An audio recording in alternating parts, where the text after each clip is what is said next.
Listening Comprehension, Task 3 by me, Marcelinus Banu Kawaspodo, from class 33 1B07 with the name of 33220073. So, good evening, Mr. Ranga. I'm Marcelinus Banu from class 1B. Today I want to retell and also answer some questions from the task you gave me. So today we have 3 parts. The first part is a conversation, but it has a lot of blanks. My job is to complete the dialogue and try to retell the dialogue. The second part is a story and also a few questions. My job is listen to the audio and answer the question and try to retell the audio using my own words. The third part is a conversation and also have a lot of blanks, and my job is to complete and again retell the dialogue. Now let's start with the first part. So now we're in the first part, complete dialogue, and as you can see here, there are a lot of red sentences. These are the answer to the blanks, like I mentioned earlier. So let's start the conversation. So John, thanks everyone for coming to this project meeting. I know we're all working cross-functionally on this project, but so far the key stakeholders are really pleased with how it's going. This project will really benefit our overall value proposition and the company as a whole. Akiko, thanks John, it's an important project. It's good to be collaborating on this together. Matteo, yes, it's important, but we're also busy with our regular jobs. It will be difficult to fit things in. John, it's okay Matteo, we'll work it out. I know that you'll have a lot on at the moment, so combining this project and combining this project with your regular jobs. Barbara, so what do we need to do and by when? John, good question, Barbara. We have a number of key deliverables to discuss, so it's essentials we're all in agreement about roles and responsibilities and also the timeline we're working to. Akiko, great. Continue. Matteo, yes, it's good to get this clear. John, so the first thing we need to do is design the customer survey questionnaire. In my experience, this is best done through an online survey tool. Akiko, that sounds a great idea. I'm glad you have experience with this. John, yeah, we've done something similar on previous projects. Matteo, so will you do that, John? John, I'd love to, but I'm already tied up managing this project, and my line manager, Kate, has agreed that I should focus on the timelines, reporting and financial management. I'd like Akiko to lead the questionnaire. You learned about this on your marketing and PR course, didn't you? Akiko, yeah, happy to take it on. Continue. John, thanks Akiko. Next thing is we need the new design finalized. Matteo, you said you could do this in a couple of weeks, right? Matteo, yeah, I know, but that was last month, and then nothing happened. I'm overloaded at the moment, and my line manager won't be happy if I don't hit my targets. Sorry, but this project has to take lower priority. John, I see. I can understand the challenge you're facing. I've been in that situation before, so what can we do to help you hit those targets and free up some time? Matteo, that's a good question. If I could get a slight reduction in my targets, I could use the extra time that would create to finish the design to this project, for this project. John, okay, we might not be able to get your target reduced, but I'll see what we can do. Continue. Barbara, how about if I support Matteo there? I know his job and I have some capacity at the moment. I can help him meet his target so we can free up some time to finish the design for this project. Matteo, good to you, Barbara. John, I'm not sure if it's fair to ask Barbara to be supporting Matteo in his regular job so he can work on this project. Barbara, it's up to you, but I'm happy to support Matteo with his regular work, just for a couple of weeks so he can create the designs. He's the only one with the expertise. John? Yeah, you're right. Okay, thanks a lot, Barbara. I appreciate it.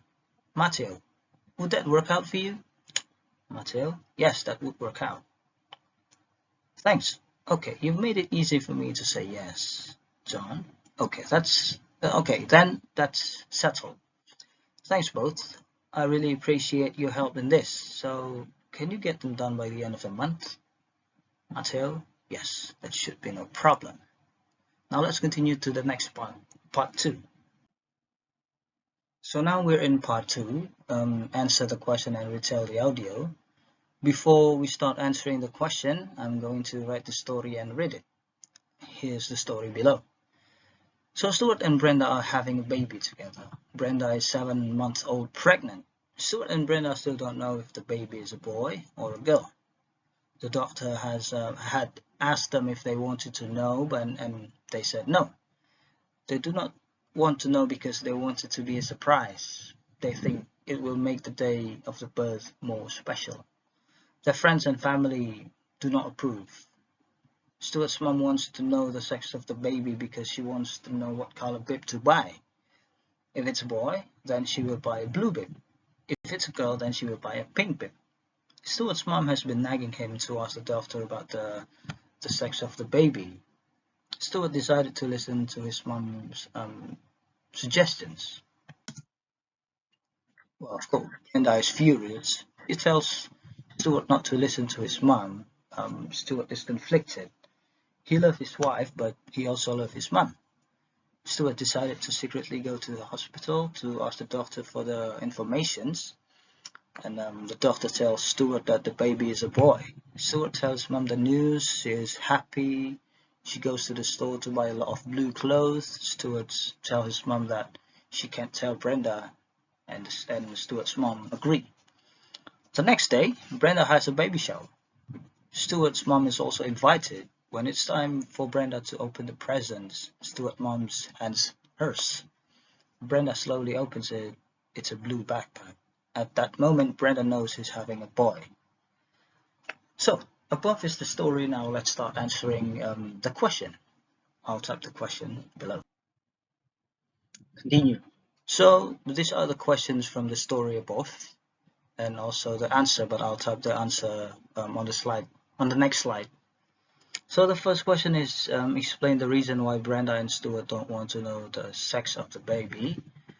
The second question is who wants to know the sex of the baby and explain the reason for knowing the sex of the baby. Number 3 is what is the main conflict of the story.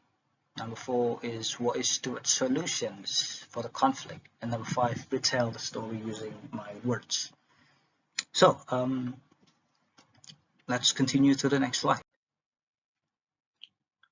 So these are the answers. The first question is explain the reason why Brenda and Stuart don't want to know the sex of the baby. It's because they want it to be a surprise and they think it will make the birthday more special.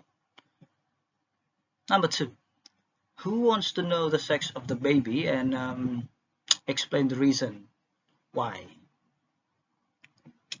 The answer is Stuart's mom. The reason why is she wants to know it because she wants to buy a color bib. If the baby was a boy, she'll buy a blue bib, while if the baby was a girl, she'll buy a pink bib. Now number 3. So what is the main conflict of the story? The main conflict is that Stuart's mom wants to know the sex of the baby and she's been nagging Stuart to ask the doctor the sex of the baby, while Stuart and Brenda want it to be a surprise. Number 4. What is Stuart's solutions for the conflict? Stuart go secretly to the hospital to ask the doctor for the informations. For the answer number 5, I will put it in a separate slide because I have to retell the story using my own words. So this is the answer number 5. So this second story tells us about a couple, Stuart and Brenda. that's just having a baby, but they don't want to reveal the sex of the baby because they wanted to make a surprise. And according to them, it will make the birth of the child more special. But their friend and family disagree, especially Stuart's mom. She can't wait because she wants to buy a bib. If the baby is a boy, she will buy a blue one. While if the baby is a girl, she'll buy a pink bib. Because Stuart's mom kept asking him to go to the doctor, Stuart finally go to the doctor to ask about the baby's sex, and it revealed that the baby is a boy. But Stuart asked his mom not to tell Brenda about it, so the mother go and buy a lot of blue things. Now, let's continue to the part 3. So in this part 3 is complete and retell. So first I will read the conversation and then I will retell in the next slide. So there are two people here, A and B. A, look at the car chase on TV. B, that driver is crazy. A, I can't believe he hasn't crashed. B, how fast is he going? A, they say he's going 80 miles per hour. B, he's going to kill someone. A, look, he just hit a car. B, oh my goodness, no one is safe on the street. A, now he's slowing down. B, maybe he's ran out of gas. A, look, he just got out of the car and started running. B, I hope the police catch him. So this third conversation tells us about two people who was watching a television, and they're watching news about a car chase, and from the conversation above we can tell you that the driver is quite crazy because he drives fast and they're surprised that he hasn't crashed yet. And we can hear from the man that the driver is going 80 miles per hour, and before finally that car hitting another car, before finally slowing down, and the driver get out of the car and start running. They hope the police catch the driver. So that's all for today's task. I hope you enjoyed it. Thank you and have a nice day.